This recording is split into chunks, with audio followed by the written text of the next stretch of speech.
the results yesterday at Spurs and by Villa is made it really difficult for Manchester United now.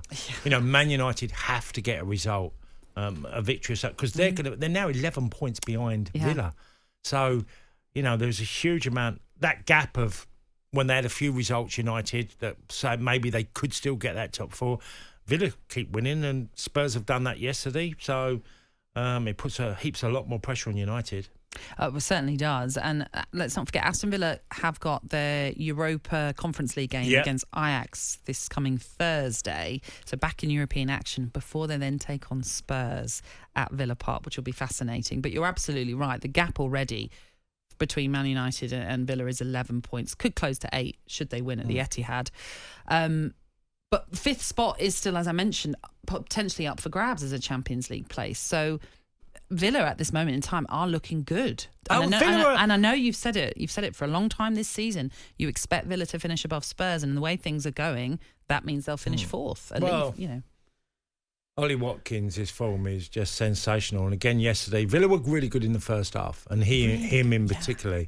And it was a really weird day because it was so, we know how you can predict, and it's obvious.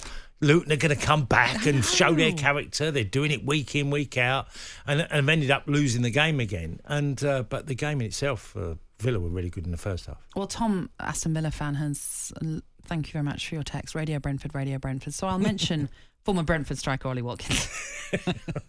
What I was going to say, actually, is that it felt as though it was all in Villa's hands, and then it would start to slip away, like you mentioned, in the second half. Before we sort of talk about that second half, Ollie Watkins, I don't know what more we can say about him, because we just talk about him so positively, and he is having an outstanding season. He scored his 15th and 16th goals this season, which is his best tally of his career. Has been involved in the most amount of goals when it comes to scored and assists as well.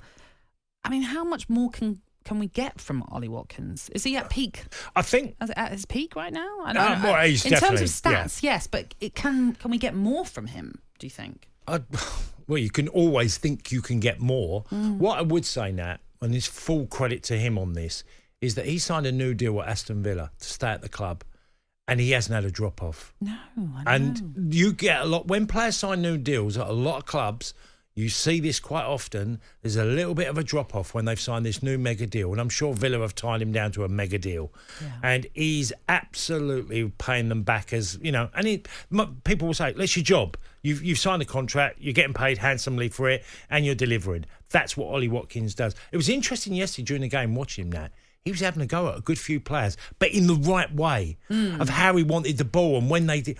He wasn't doing it with throwing his arms around. He was just frustrated, like the pass into him or the layoff that he didn't do. But he was literally inspiring as well, which was a standout feature yesterday of his game. I suppose that's his maturity that he's developing. That's definitely. Yeah, Ollie Watkins has come on leaps and bounds. I saw him, and I went to Exeter many, many moons ago, and he was there as a young kid. And, and played as a winger and all everyone knows that history of him, but fair play to him.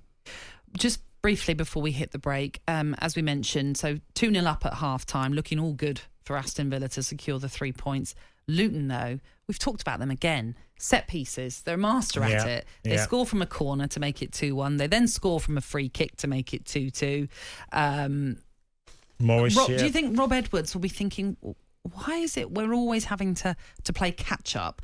And my goodness, did they go for teams when they're on the back foot? They made it difficult for Aston Villa, who, by the way, Unai Emery clearly was angered by what was happening in that second half, made a quadruple change in the 79th minute, and 2 of those substitutions actually combined for the winning goal. Yeah. With Rob Edwards, do you think he must be thinking, I don't understand why we're slow starters? Yeah, he'll probably just look at the numbers as well and think, we've only won 5 Premier League games. I know that 2 at the bottom below them, Burnley and Sheffield United, have only won 3, but he'll probably think that we've got ourselves in some really good positions in games, and we've ended up not getting the points we should have. There's been a frustration, but you can't give them Any criticism for lack of effort, character, coming back? They're doing it all. They're capable of that.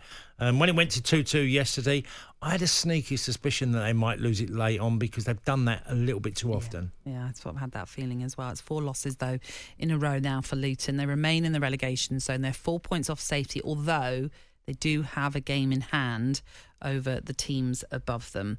As for Aston Villa, they cement their place in 4th spot and have the Europa Conference League to look forward to in midweek. Weekend Sports Breakfast with Natalie Sawyer and Tony Cascarino. Sunday mornings from 6 on AM, on DAB, via the talkSPORT app and on your smart speaker. talkSPORT.